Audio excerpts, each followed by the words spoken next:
فہد نے میٹرک کر کے ایک آدھ ڈپلوما کورسز کیے اور اپنی کسی ننیالی رشتے دار کے توسط سے دبئی چلا گیا۔ سمی ابھی 8ویں میں تھا اور پڑھائی کے میدان میں وہ بھی کوئی جھنڈے گاڑتا نظر نہیں آتا تھا، لیکن پھر بھی اقبال بی بی جوتے کے زور پر اسے ہانکے ہوئے تھی۔ فہد سے بڑی نائمہ کا ایف اے کرتے ہی مناسب رشتہ آیا۔ اقبال بی بی نے شکرانے کے نفل ادا کیے اور 2 ماہ کے اندر پوتی کو بیاہ دیا۔ ننیال ددیال نے مل ملا کر خاصا جہیز اکٹھا کر دیا۔ یوں ذمہ داری کی پہلی سل سرک گئی۔ رابعہ ابھی کافی چھوٹی تھی، اس لیے اس کی ابھی فکر کرنے کی حاجت نہیں تھی۔ سمی نے میٹرک کرتے ہی گھر میں اعلان کر دیا کہ اسے بھی دبئی جانا ہے۔ سب نے سوچا کہ دیکھا دیکھی نرالی سوج رہی ہے برخوردار کو، کیونکہ اس عرصے میں فہد نے بڑی مناسب رقم گھر خرچ کی مد میں بھیجنی شروع کر دی تھی۔ اقبال بی بی کے تو مانو دن ہی پھر گئے۔ ساری زندگی اتنے روپے ہاتھ میں تھام کر نہ دیکھے تھے۔ اب بھی جب بڑا نوٹ پکڑتی تو سر کو چکر چڑھ جاتے۔ خرچ کرنے کی سدبد اب تک نہ تھی۔ شازیہ اور ماجدہ کو دیتی اور جو چاہیے ہوتا منگوا لیتی۔ دونوں بہویں موقع کا فائدہ اٹھاتی اور 10 کے 20 بنا کے بتاتی۔ اقبال بی بی خاموشی سے پکڑا دیتی کہ ساری عمر دکانوں کا رخ نہ کیا تھا، بڑے بازار کا تو رستہ ہی معلوم نہ تھا۔ ایسے میں شازیہ اور ماجدہ کی بھی موجیں لگ گئی تھیں۔ سمی کو گھر کی حالت سدھارنے کا خیال یکدم آیا تھا۔ اس نے تایا اور چچا سے کہہ کر سب سے پہلے کچن کی کایا بدلی۔ سارا کچن اکھڑوا کر رکھ دیا۔ کاؤنٹرز، کیبنٹس، ٹائلز، یوں لگتا تھا جیسے کسی نے ٹاٹ میں مخمل پرو دیا ہو۔ سمی کو سارا گھر گدلا گدلا لگتا، جی چاہتا بس کچن میں بیٹھا رہے۔ اقبال بی بی نے 4 دن تو کاؤنٹر پہ سجے چولہے پہ ہانڈی روٹی کی، لیکن دیسی زمانے کی عورت تھی۔ 5ویں دن اس جدید کچن کے ایک کونے میں مٹی کے تیل والا چولہا دھرے سرسوں کا داغ گھونٹتے اقبال بی بی نے سکون کا سانس لیا تھا۔ دھیرے دھیرے سمی نے حساب کتاب رکھنا شروع کر دیا تو تائی چچی کی گوٹنیوں ڈنڈی مارنا میں خاطر خواہ کمی آئی تھی۔ کچن میں لاؤنج سے ڈرائنگ روم اور پھر بیڈ روم، آخر میں وسط میں بنا چھوٹا سا صحن۔ سب کچھ بدلتا چلا گیا سمی اور فہد کی بدولت۔ جب فہد اسی دوران کسی نہ کسی حصے کی مرمت کروا کے چلا جاتا، پیچھے سمی چوکس ہر چیز پر نگاہ رکھتا۔ پیسے دھیلے کا حساب کتاب غیر محسوس طریقے سے سمی نے اپنے ہاتھوں میں لے لیا۔ کچھ چھوٹی بہن رابعہ کو ہوشیار کیا۔ یوں تائی اور چچی کا عمل دخل مکمل طور پر ختم ہو گیا، لیکن سمی کو دبئی جانے کا ہڑکا لگ گیا۔ اقبال بی بی نے ٹال دیا کہ پہلے تھوڑا اور پڑھ، پھر بے شک چلا جا۔ 2 سال مزید لگا کے سمی نے ایف اے کیا تو وسیم چچا نے بڑے طریقے سے اسے ڈپلوموں میں الجھا دیا۔ اس بار بغیر کسی تکرار کے اس نے بات مان بھی لی۔ سب کو یہی لگا کہ دبئی جانے کا بھوت اتر گیا، مگر یہ خاموشی وقتی تھی۔ ذرا وقت سرکا تو سمی کا جنون دوبارہ سڑ چڑھ کر بولنے لگا۔ پیسہ کمانے کی دھن، بہتر سے بہترین مستقبل کی لگن اسے قرار نہیں لینے دیتی تھی، اور اب کہ وہ کسی کے سمجھانے سے ٹلنے والا نہیں تھا۔ اقبال بی بی نے بہترے تھڑلے لیے ناراضی بھی اختیار کی، لیکن الٹا سمی خفا ہو گیا۔ اور پھر انہی دنوں مریم کی محبت نے سمی کے دل پر دستک دی۔ اب سے پہلے اس نے مریم پر کبھی بھی دھیان نہ دیا تھا۔ جیسے دوسری کزنز تھی ویسی ہی وہ۔ سارا بچپن ایک دوسرے کے ساتھ بیتا تھا، لیکن کبھی ساتھ نہیں کھیلے تھے۔ نائمہ اور رابعہ سے مریم کی دوستی تھی اور تینوں اکثر اکٹھی پائی جاتی، مگر سمی نے کبھی اس کے ہونے کا نوٹس نہیں لیا تھا۔ کچھ غسیلا تھا تو مریم بھی فاصلہ رکھتی تھی، مگر ایک چھوٹے سے خوشنما حادثے نے دونوں پر محبتوں کے در کھول دیے تھے۔ وہ جو کہیں نہیں تھی، اب ہر جگہ وہ تھی۔ مریم کی محبت نے اس طور سمی کو جکڑا تھا کہ وہ چاروں شانے چت ہوا تھا۔ اب دن رات تھے اور خیال یار تھا، مگر اس الفت و چاہت نے سمی کے پیسہ کمانے کی دھن کو ممحیس کیا تھا۔ اقبال بی بی نے ہار مان لی اور سمی چلا گیا۔ مریم کے ہاتھوں میں ملن کے عہد کے جگنو تھامے وہ اسے خود سے باندھ گیا۔ فہد کے توسط سے بہت کم وقت میں وہ دبئی سیٹ ہو گیا تھا، مگر نوٹ پتے تو نہیں ہوتے جو توڑ توڑ کر بھیج دیے جائیں۔ سمی کے لیے بھی پردیس کوئی کھیس تو نہیں تھا جسے اوڑھ کر وہ سو جاتا اور بے فکر ہو رہتا۔ ویسے بھی سمی فہد کے ساتھ نہیں رہ رہا تھا۔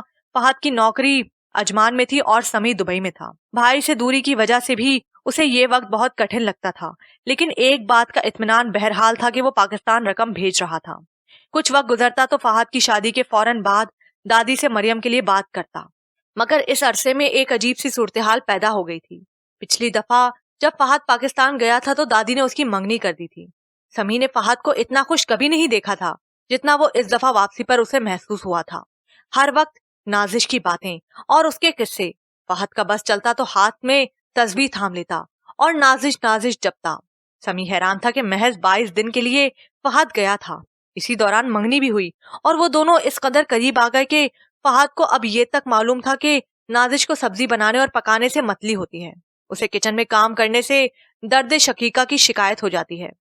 بڑی عمر کے لوگوں کے بیچ زیادہ دیر بیٹھے تو پٹھوں میں ایٹھن شروع ہو جاتی ہے، اور پیا سنگ کسی دور دیس میں بسنا اس کا ایسا خواب ہے جس کی تعبیر کے لیے اسے کسی شہزادے کا انتظار تھا، اور فہد کی صورت میں وہ شہزادہ کاٹ کا الو اسے مل چکا۔ فہد خود کو کسی حسینہ کے خوابوں کا راجکمار تصور کیے جانے پر ہی پھولے نہیں سما رہا تھا۔ اسے 22 دن میں نازش سے غضب کا عشق ہوا تھا کہ سمی کو لگنے لگا تھا کہ اگر اگلے چکر میں ہی فہد میاں کا نکاح نازش بی بی سے نہ پڑھوایا گیا تو کوئی اور ہی غضب ڈھہ جائے گا۔ دبئی واپس آ کر فہد کی مصروفیات میں top of the list what's app پہ نازش کے ساتھ فیوچر پلاننگ تھی، اور اس فیوچر پلاننگ پر ایک دفعہ غلطی سے سمی کی نظر پڑ گئی تھی۔ اگلے 4 دن وہ بیچارہ بھائی سے نظریں نہیں ملا سکا تھا، پھر بھی وہ فہد کی خوشی میں خوش تھا۔ ماں باپ سے محرومی نے ان بھائی بہنوں کو بے حد کٹھنائیاں دکھائی تھیں۔ اب اگر فہد کی زندگی میں کوئی اسے چاہنے والا آیا تھا تو یہ سمی کے لیے بھی خوشی کی بات تھی، لیکن اصل گڑبڑ کہیں اور تھی۔ دادی نے سمی کو بتایا تھا کہ فہد نے 2 ماہ سے گھر کے خرچ میں بے حد کمی کر دی ہے۔ فون پر بھی روتا ہے کہ بہت تنگی میں ہوں، کھانے کے لالے پڑے ہیں، تنخواہ کا بڑا حصہ تو یہی کھپ جاتا ہے۔ دادی بے حد پریشان تھیں۔ سمی سے پتا کرنے کو کہا کہ فہد کسی مشکل میں تو نہیں۔ رہ کر دادی کو ہال اٹھ رہی تھی۔ ان کا بس چلتا تو اڑ کر فہد کے پاس چلی جاتی، لیکن اصل ہال تو سمی کو اٹھے جب پتا کروانے پر دوسرا ہی سلسلہ سامنے آیا۔ فہد نہ صرف بالکل فٹ تھا بلکہ اتنا فٹ تھا کہ 2 ماہ سے اپنی تنخواہ کا بڑا حصہ نازش کے گھر بھجوا رہا تھا، اور کسی کو کانوں کان خبر نہ تھی۔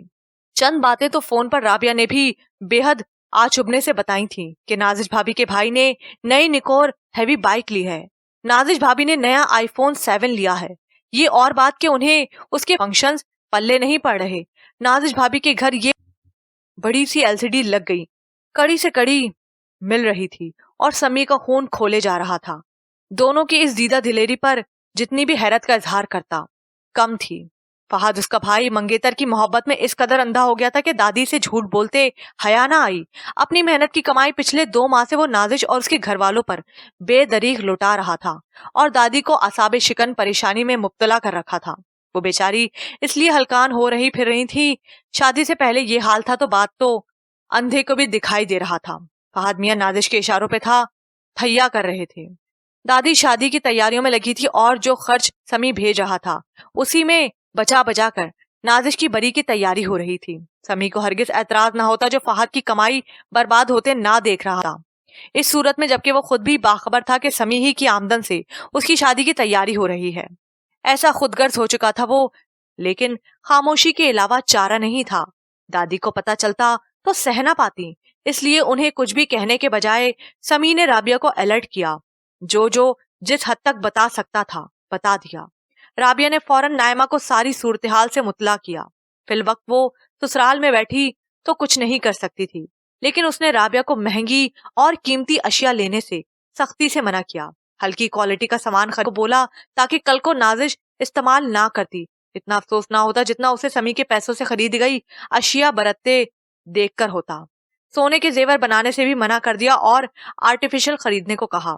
رابعہ بھی جیسے تبھی بیٹھی تھی، ساری کسریں نکال دیں۔ جتنا گھٹیا سستا میک اپ خرید کپڑا لے سکتی تھی اس نے کر دکھایا۔ دادی حیران ضرور ہوتی رہتی، لیکن خود چونکہ کبھی بازار نہیں گئی تھی لہٰذا چپکی بیٹھی رہیں۔ زیور ایسا بد واضح تھا کہ کام والی رانو بھی دیکھ کر بولی، اتنا کوجا سیٹ تو ہمارے پنڈ کی چھوریاں بھی نہ پہنے۔ آپ نے کس کے لیے لیا ہے رابعہ باجی؟ جس کے لیے لیا ہے وہ جب پہنے گی تو تمہیں خود ہی پتا لگ جائے گا۔ وہ پہنے گی تب نہ، سیدھا کچرے کے ڈھیر میں پھینکے گی۔ اس کی شکل ہے والا پہننے والی؟ ہاں تو اسی لیے تو لیا ہے۔ لے 10 بھلا، کوڑے میں ہی پھینکنا ہے تو رابعہ باجی آپ مجھے دے دو۔ رانو نے آنکھوں میں لالچ سموتے ہوئے کہا، تمہارے ہی پاس آئے گا، یہ ذرا صبر کرو۔ جس کے لیے لیا ہے وہ تمہیں خود ہی دے دے گی، لیکن فی الحال یہ اس کے نظارے کے لیے رہنے دو۔ اس کے لہجے کی یاسیت پہ غور کیے بغیر رانو برا سا منہ بنا کے اٹھ گئی تھی، لیکن ٹھیک 1.25 مہینے بعد یہ سیٹ حقیقتاً رانو کے ہاتھ میں تھا۔ فہد کی شادی کو تیسرا دن تھا اور کافی ساری بدمزگی اور کافی ساری دھوم دھام کے ساتھ یہ شادی انجام پائی تھی۔ دادی پہ فہد کے تیور آشکار ہو چکے تھے اور وہ صدمے کسی حالت میں فرض کی ادائیگی کی خاطر شامل رہی تھی، ورنہ بس چلتا یا جی کڑا کیا ہوتا تو ہرگز بھی اس اوپری رونق کا حصہ نہ بنتی۔ ہوا یہ کہ مایوں میں ابھی 2 دن باقی تھے۔ دادی نے کسی کام سے نازش کے ہاں کال ملوائی۔ اٹھانے والا کوئی ننھا بچہ تھا۔ دادی نے نازش کو یا اس کی ماں کو بلوانے کو کہا۔ جواباً جو اس بچے نے کہا اس نے دادی کے پیروں تلے سے زمین کھینچ لی۔ نانو تو بازار گئی ہیں اور نازش خالہ اپنے ہونے والے دلہا کے پاس بیٹھی ہیں، فہد انکل کے پاس۔ شیشہ تھا جو دادی کے کانوں میں اتر گیا۔ انہوں نے ایک بھی لفظ بولے بغیر فون رابعہ کو پکڑا دیا تھا اور رابعہ نے بھی خاموشی سے کال منقطع کر دی تھی، کیونکہ وہ جانتی تھی کہ فہد دبئی سے سیدھا اپنی سسرال لینڈ کر چکا ہے، اور یہ بات کل رات ہی سمی نے اسے بتا دی تھی۔ وہ 2 دن وہاں فہد کو ڈھونڈنے میں ہلکان ہوتا رہا تھا۔ وہ بے حد خوش تھا کہ دونوں بھائی اکٹھے پاکستان جائیں گے اور دادی کو حیران کر دیں گے، لیکن یہاں وہ فہد کی اچانک گمشدگی پہ حیران رہ گیا تھا۔ اس کے وہم و گمان میں بھی نہ تھا کہ فہد اسے بغیر بتائے پاکستان جا چکا ہے۔ اتفاقاً فہد کی ہی کمپنی میں ملازم اس کا دوست ٹکرایا تھا۔ اس نے بتایا کہ وہ تو پرسوں رات کی فلائٹ سے جا بھی چکا۔ سمی نے دل برداشتہ ہو کے اپنا ٹکٹ کینسل کروا دیا۔ کیا کرنا تھا اسے بھلا اپنے ہی بھائی کی شادی میں غیروں کی طرح جا کے؟ شادی ہو گئی۔ دادی نے گونگے بہرے بن کے شادی میں شرکت کی تھی، یوں جیسے پرائے بیاہ میں مہمان بلائی گئی ہوں۔ یہی حال رابعہ اور نائمہ کا تھا۔ جب اپنا بھائی ہی اہمیت دینے کو تیار نہ تھا تو شکوہ شکایت کیسی؟ دادی کا رویہ دیکھتے ہوئے کوئی تائی چاچی بھی آگے آگے نہیں ہوئی تھی، بلکہ ہر رسم میں نازش کے گھر والے پیش تھے۔ جب ولیمے والے دن صبح فہد کے کمرے سے جھگڑے کی آوازیں باہر آنی شروع ہوئیں۔ نازش ولیمے کے جوڑے کو لے کر اونچا بولے جا رہی تھی۔ باہر صحن میں چارپائی پہ کروٹ کے بل لیٹی دادی کی ٹانگیں دباتی رابعہ اور کچن میں رانو کے ساتھ مہمانوں کا ناشتہ تیار کرتی نائمہ کے کلیجے میں سچ میں ٹھنڈ بڑھ گئی تھی۔ تھوڑی دیر بعد فہد کے کمرے کا دروازہ کھلا اور نازش دندناتی ہوئی رابعہ کے سر پر تھی۔ تم مکار لڑکی، تمہیں کیا لگتا ہے کہ تم نے میرا دن برباد کر دیا؟ ہرگز نہیں، میرا نام بھی نازش ہے۔ ابھی 2 انگلیوں سے چٹکی بجائی گئی۔ ابھی فہد کے ساتھ جاؤں گی اور بہترین جوڑا بھی لاؤں گی، ساتھ میں آلہ پائی کے زیورات۔